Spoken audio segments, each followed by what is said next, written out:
Hello and welcome to the Wayward Skein. I apologize for the viewpoint, but I'm still working on finding a permanent place to record. I do have some exciting news. I upgraded to a far more powerful and much faster laptop, so hopefully this will be reflected in the image quality. We're going to work on finding a space for me to record permanently and sort of decorating a little bit around it and so on and so forth. I am Lynn. I'm your host. I'm also known as Toll Baby pretty much everywhere on the internet. I'm on Ravelry. I'm on YouTube, obviously. I'm on Facebook.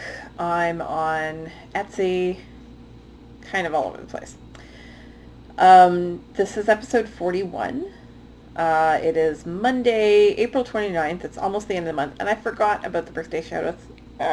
So I'm going to do it next weekend. I'm so sorry. I meant to do it this afternoon, and things just got crazy at work, and I didn't have a chance, so sorry about that. Last week I recorded from Chicago. Rob was there. He said hi. Well, I mean, he said hi. He was there.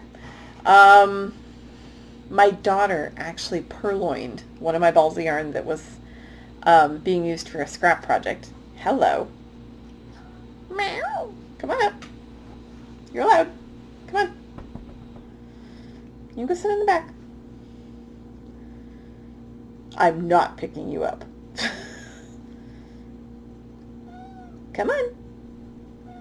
Come on.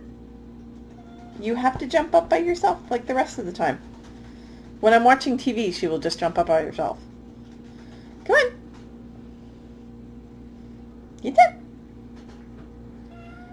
Meow. Weirdo. Fine, she's just going to sit there. Eventually she will decide to jump up when it's the least convenient. Or just now. Yay, cat butt. Would you turn around? Hey. Look. You're on TV. See? Sit down. Good girl. So she's just going to sit there for a while. I do not have any tea to talk to you guys about. I'm sorry, but I discovered this stuff. It's a sugar-free blood orange soda. It's delicious. Hello. You're being super cute. So I've sort of been drinking this all week.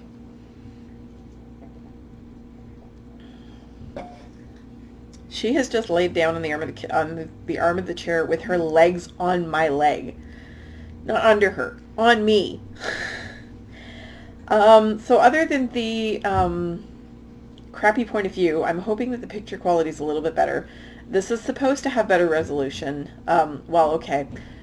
My last computer wasn't powerful enough to give you guys good resolution. Hopefully this is doing the trick.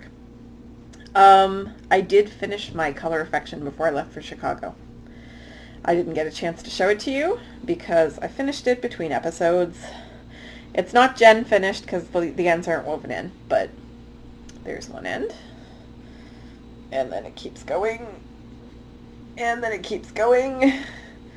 And you can really see the colors now too. And then it keeps going. And going.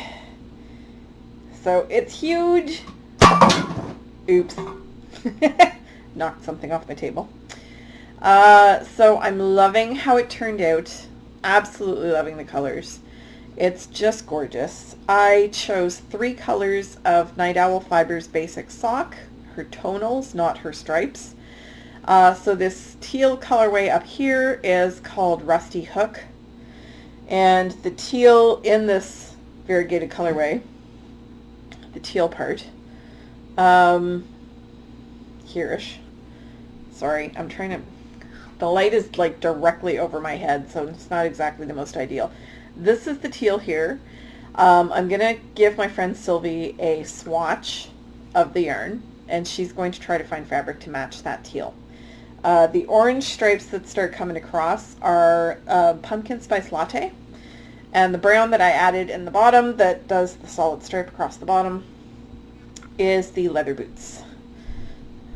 I'm sorry, I'm going to try and improve the lighting situation. It's ridiculous. So I finished it. It is the Color Affection by Vera Valimaki. As said, it's made from those 3 colors of Night Owl Fibers Basic Sock, and it's done on a 4.5 millimeter needle, which is US 5. It turned out fabulous. I haven't blocked it yet. I haven't woven in the ends. Really? Her butt is now resting up against me, and her head is off the arm of the chair over there. Yes, I'm talking about you. Hi. Yeah, you're cute. It's a good thing you're cute. So, last week I showed you guys that I cast on my chuppah. Unfortunately, I have not had a chance to buy the bigger needles, so I'm still stuck at this point. You're starting to be able to see a little bit of the lace. It's forming some triangles that I hadn't quite noticed last week, so at least there's that. There's some little triangles across the middle.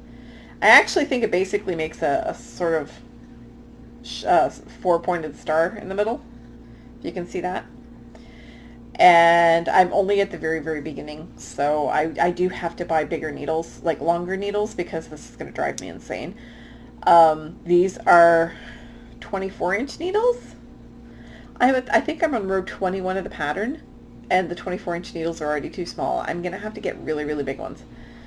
But I think I'm also going to need, one more size in between before I go to the super big ones. So we'll see. It's going to get harder and harder to show you guys progress on this, though.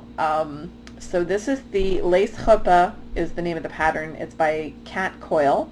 It was published in the summer 2007 edition of Interweave magazine. And it's made out of Bartlett Yarns Aran Weight. I think it's a 2-ply. 2-ply, yes. And it's in the oatmeal colorway. I think it's a natural color, but anyway, it's in the oatmeal color. You're a pain in the butt. And it's currently living in this really funky bag that somebody sent me. I don't remember who. I feel really bad, but I don't remember who sent me this. If you know, if it's you, let me know. Hey, Fuzzbutt. Sit. Sit. Or get down, that works too. So somebody sent me this really cool bag, and I don't remember who it was, and I feel bad because it's a gorgeous bag. Sorry, my hair's a little bit crazy right now. It was very windy today.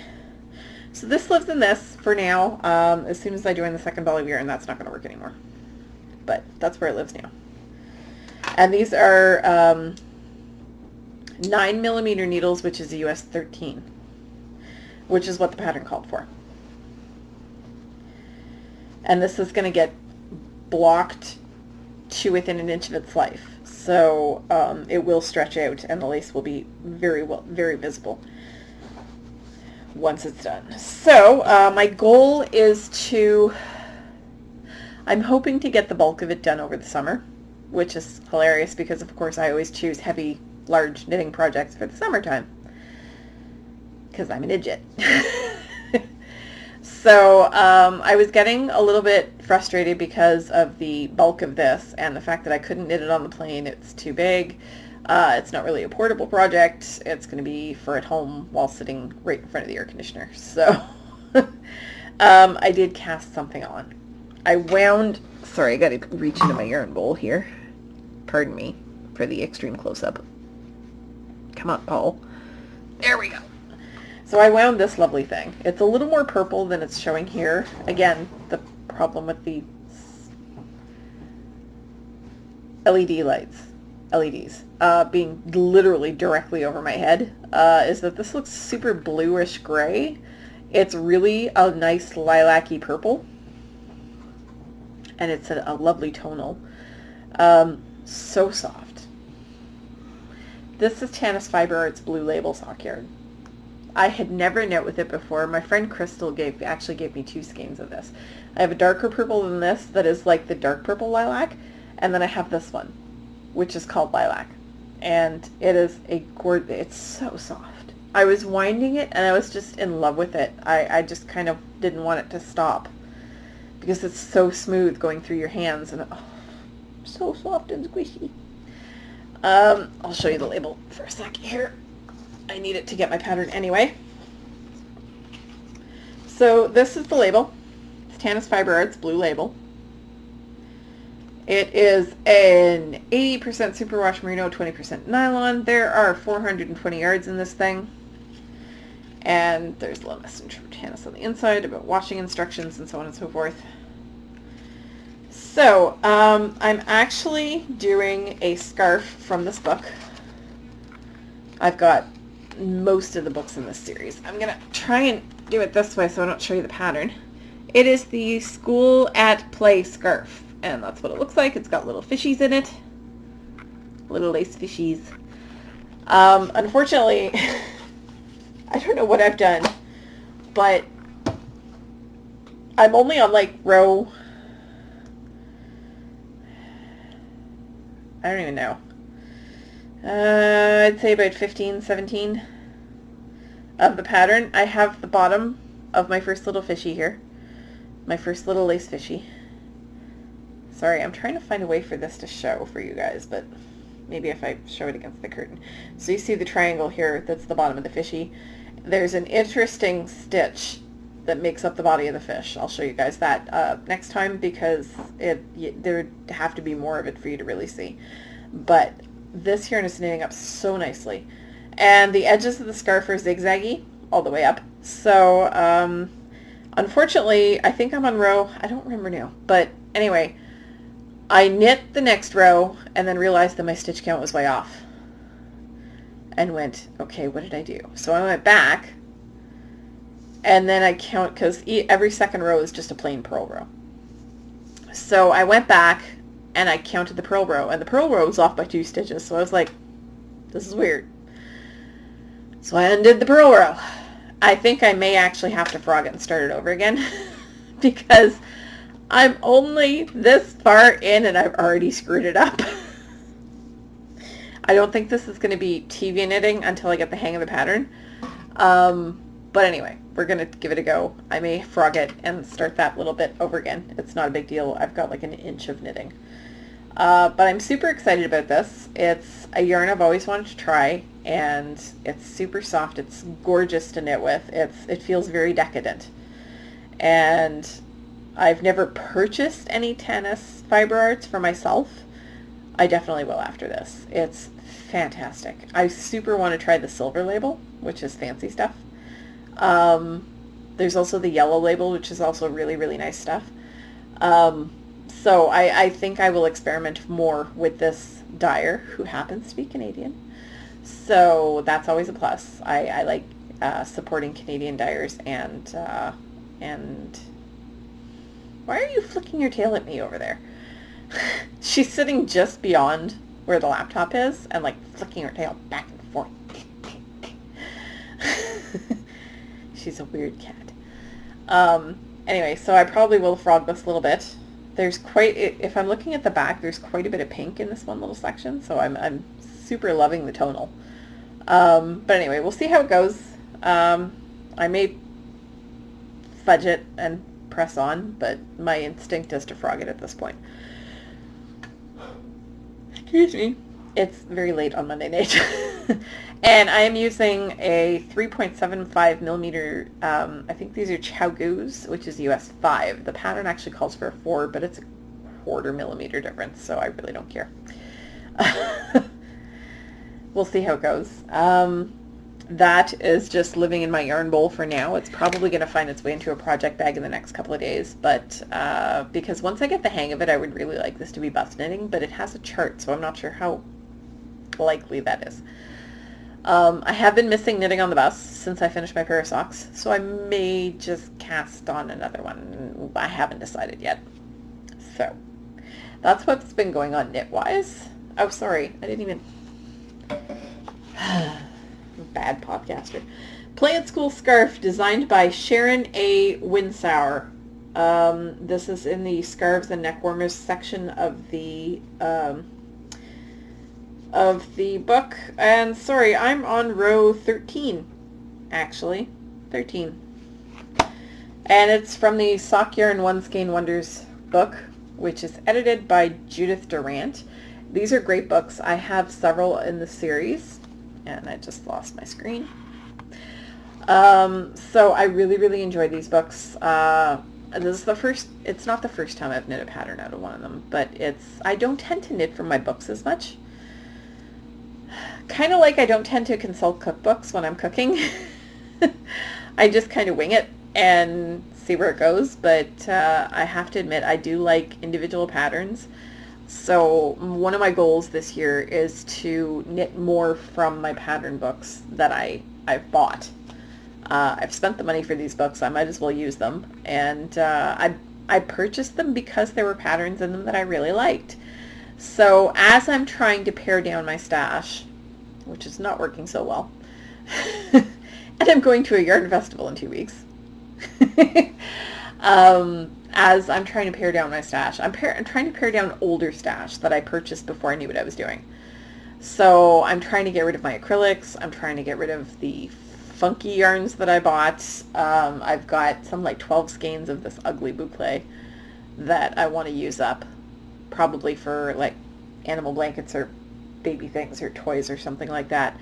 So I'm trying to use up my older stash, and at the same time I'm trying to use more patterns that I've actually paid for. I actually bought a pattern yesterday, and of course now I'm not going to be able to remember the name of the designer, so I'm going to look it up real quick on my phone.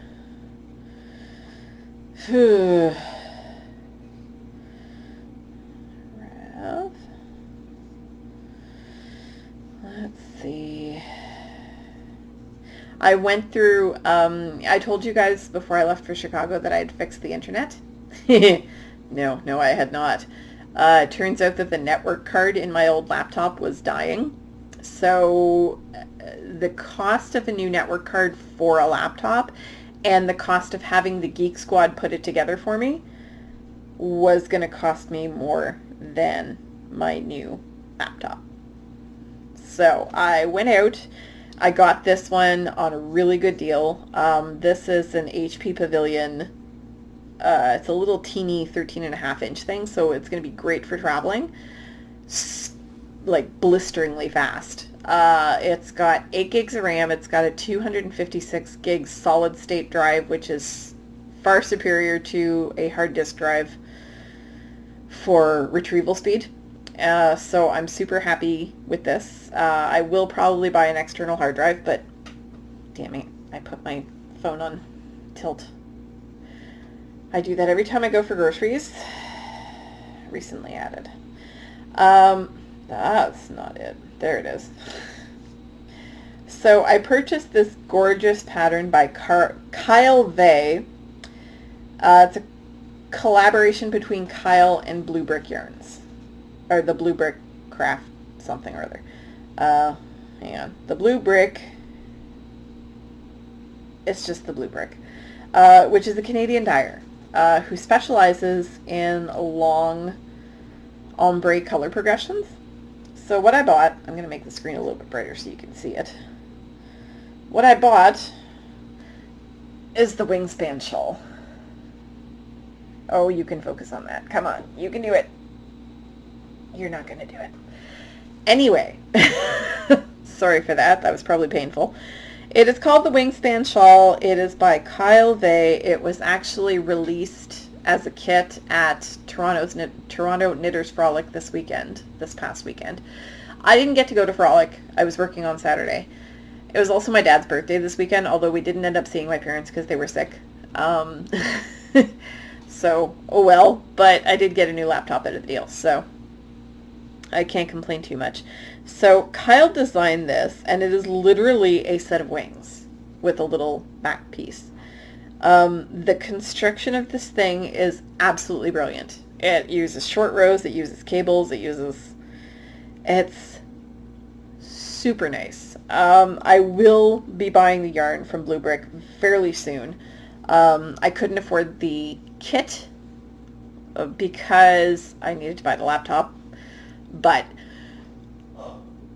excuse me, that's what I get for recording after 10 p.m. at night. But I will be purchasing the yarn from the Blue Brick at some point in the near future because I so love this shawl and I want to knit it. Sorry. Sliding my knitting all over the place. Let's put that back in the bowl. So, that's about it for knitting stuff. But I got something really cool when I was in Chicago. Wait till you see this. Rob made these a while ago. And when he first made them, they weren't really usable because they were really rough around the edges, and I thought that they were going to catch on sock yarn.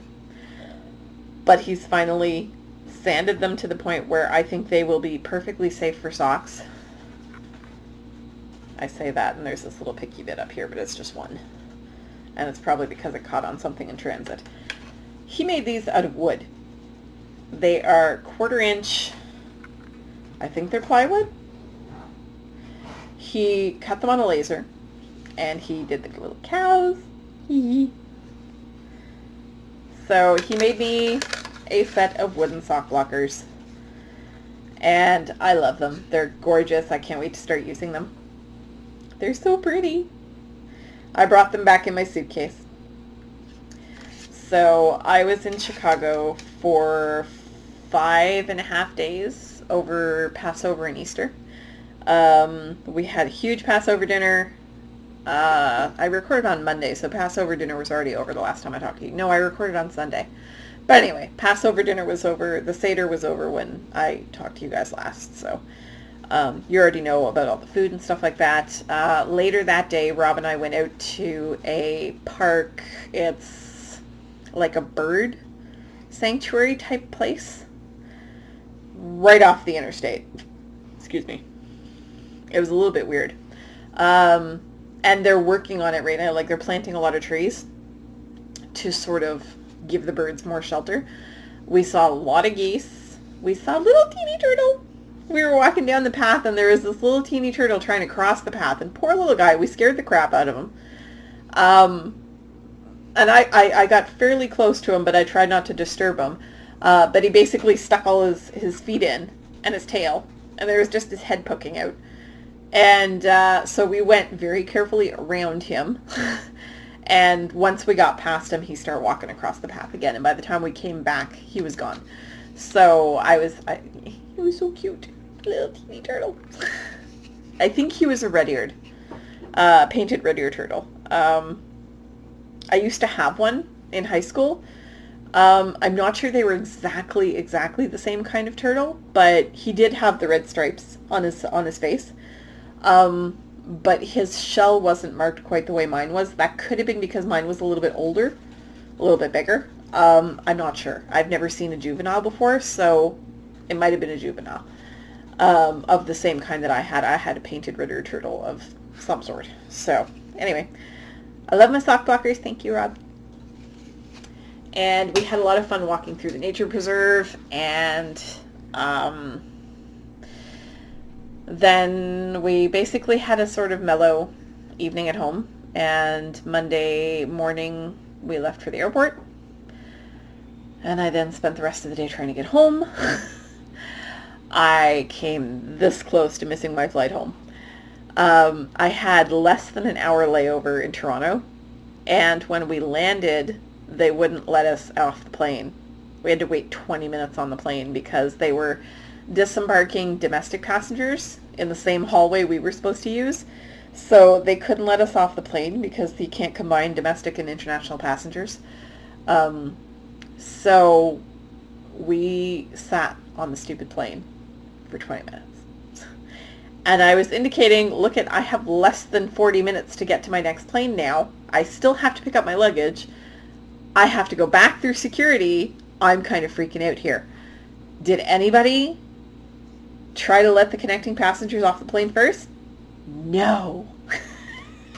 I was not impressed. So I ran through the airport. Well, okay, I did not run because I don't run. I hurried through the airport, and everybody's like zooming around me because I'm slowpoke even when I'm trying to go fast. So everybody's zooming around me to get to customs first. That was super fun. There were about 30 people before me at customs by the time I got there. Went through customs, no problem. And I almost caused myself a problem because I declared meat products. There are these beef sticks that you can only get in Wisconsin. They're called Wenzel Farms. Or Wenzel Farms, I'm not sure. They're the most delicious things I've ever had. I use them in my spaghetti sauce. And I occasionally bring some home because they're so good. So I declared meat products, and he was like, oh. And I was like, they're processed, they're made in the United States, they're sold in a store in a sealed package, they're perfectly fine, they're completely legal. This is what they look like. Sure, you're fine. Off you go. I used to work for the agency that seized things. Or, no, I used to work for the agency that inspected things that were seized at the airport. I used to work for the Canadian Food Inspection Agency. The guys I worked with were the ones who went to the airport to inspect the stuff and then incinerate it. So I have a pretty good clue what you can and can't bring in. I didn't work for Border Services, but I worked for the guys who advised Border Services. So I knew I could bring them in. It wasn't going to be a problem. But yeah, it cost me a couple of minutes. And then I zoomed upstairs. Well, I had to go get my luggage. Then I zoomed upstairs to go back through security. It's the stupidest setup at Billy Bishop. And there was a huge line at security, of course. I literally have 5 minutes till my plane is supposed to board, and I'm in this line behind like 50 people in security, and I was like, Arr. So I basically called Rob from the security line. I said, look, I'm not going to make my plane. When I get into the lounge, I will rebook on the next flight, and I'll let you know. So as it turns out, security was really on the ball. They were super quick, and I made it through. They stopped me for... There was something in my bag that they were questioning. I don't remember what it was, but anyway. I literally made it down the escalator into the lounge, walked in, and they called that they were pre-boarding my flight. Now at this point, I really had to pee. I did not get to pee. So I got on the plane, and I said to the flight attendant, I said, look, I literally just made it through security. I really have to go to the bathroom. Can I possibly go pee before we take off? And she was like, sure, no problem. So now I know that I fit in an airplane bathroom. I have difficulty in a train bathroom. Well, okay. I have difficulty in the train bathroom that's in the sleeper car. Because there actually is a toilet in a sleeper car. I don't fit on that toilet. I cannot sit on it. But, and it had been a really long time since I'd tried to pee in an airport bathroom, in an airplane bathroom rather. I think it was, the last time was when I flew to England in 2007. So that's how long ago it was. And I remember at the time I had a lot of difficulty fitting in the bathroom. So this time we were on a little, I think they're a 70-seater plane. It's rows of 2 and 2, like 2 and 2 with an island down the middle. I think it's about this size of an Embraer or a Dash 8. I'm not sure. But anyway, it's not a big plane. Does not have a big bathroom, but I was able to use it no problem. So I was pretty happy with myself. I got a new pair of sneakers. I went and bought some clothes. I had a pretty good weekend. And then this past week has been, well, last week was kind of insane at work. And it apparently rained the whole time I was gone. So they were making rumblings about flooding in the area when I got back. They closed one of the bridges to Ottawa yesterday morning. The water is extremely high. There are areas to the east and west of me that are completely flooded. If you cross the river, there are some of the more outlying areas to the city are completely flooded. It is awful. There's a lot of devastation. A lot of people who got flooded out 2 years ago are being flooded out again, and their levels are already higher than they were 2 years ago. So a lot of people are going to be experiencing loss and damage, and there's already been a couple of people killed in the flooding. It's kind of horrible, and it's not great. But I'm in a safe spot even though I live in a basement. And I really have to get some curtains for back here because that's a sheet. This is the only curtain rod that Rob hasn't yet installed in my apartment. So I just have a sheet tacked up to cover the window because he did put curtain rods up on every other window in the apartment. This one we're still waiting. Hopefully he will do that when he comes in the summer. So anyway, lots of flooding. I work right across the street from the river. So people that I work with have actually been looking out their windows today to see how bad it's getting because it's supposed to peak tomorrow, which is weird because it's supposed to rain tomorrow and Friday. So I'm not sure how it's peaking tomorrow. And then they said that it might peak again in 3 weeks when some of the melt starts coming down from the north. Because if you go about 45 minutes to an hour out of town, there's still snow. So they're saying that in the few weeks we may start getting some thaw from the north, and it's going to cause more flooding. I'm fortunately on fairly high ground. I'm not concerned for my own home. I'm concerned that more and more bridges are going to be closed. There is concern that access to the water treatment plant on the Ottawa side may be cut off because it's on an island. This is the treatment plant for the central part of Ottawa. There is a treatment plant in the East End, which is perfectly fine. But the one in the central treatment plant, they're afraid they may lose access to. So we'll see what happens. For now, the drinking water is still perfectly safe. So I am sending big squishy hugs. I wish I could send a whole bunch of sandbags out to people who are flooded. It's kind of awful. But my family and I are safe. We're good. Some people were very concerned a couple of years ago because they're like, oh, well, you live in a basement apartment. Yes, but I live on high ground. We're fine. Nowhere near where the flooding is here, because literally a few blocks away from me, there's like a mountain. Not mountains like the Rockies, but still fairly large, hilly, rocky things. So it's the base of the mountain is literally about 6 blocks from my house. There's a road called Chemin de la Montagne, which is Mountain Road. And when you go down Mountain Road, on your left side are houses, on the right side is mountain. There's nothing on the right side of the road but mountain. So I'm not far from it at all, and we are definitely on the high ground. So anyway, I'm just babbling at this point. I don't have any podcasts to talk to you about because I haven't had time. I haven't stopped running around since I got home from Chicago. Last week at work was nuts. Today at work was insane. So we're getting there. And I had a doctor's appointment this morning, so I was late to work, so I stayed late, and then I had to go for groceries and so much stuff. So I haven't had much time to do anything else, and I haven't watched any podcasts.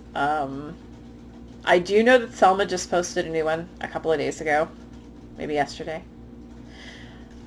I think it was this weekend anyway.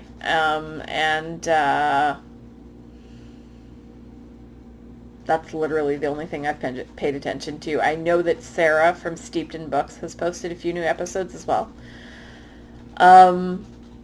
If you have not recently had a chance to check out Seattle Sky Dye Works, please go check them out. They have some new kits out. They're mini kits along with I believe it's it's either a cowl or a shawl designed to use with the mini kits. Super cute. She's just put up a whole bunch of new stitch markers as well. So go visit Cass over at Seattle Sky Dye Works and give her some love. It's seattleskydyeworks.com. Blue Brick has the new kit out. It came out this weekend. It was released online at the same time. You can order it. It's gorgeous. The yarn choices for it are absolutely phenomenal, and I highly recommend going and checking it out.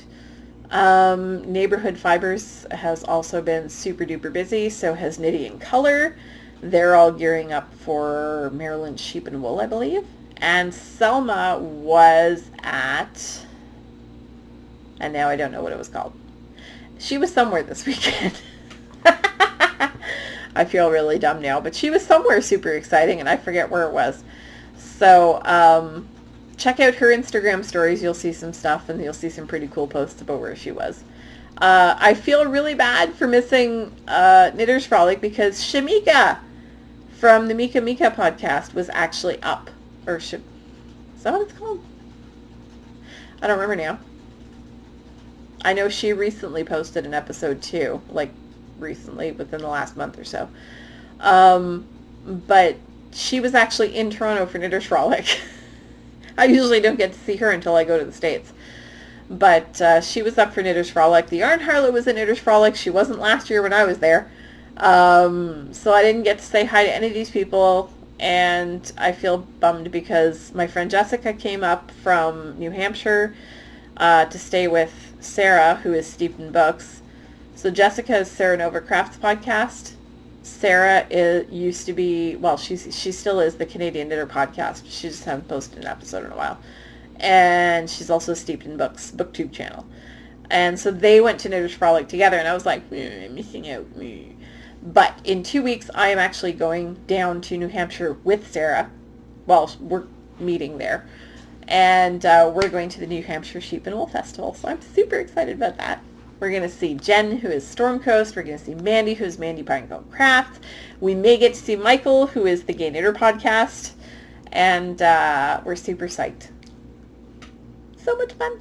So anyway, I've been babbling long enough. I have no idea how long this has been going on, but I'm super sorry. I went off on every tangent I could find. Time to breathe, time to see how fast this uploads, and time to go to bed. So I will say goodnight to you all, and have a great week, and please be kind to one another.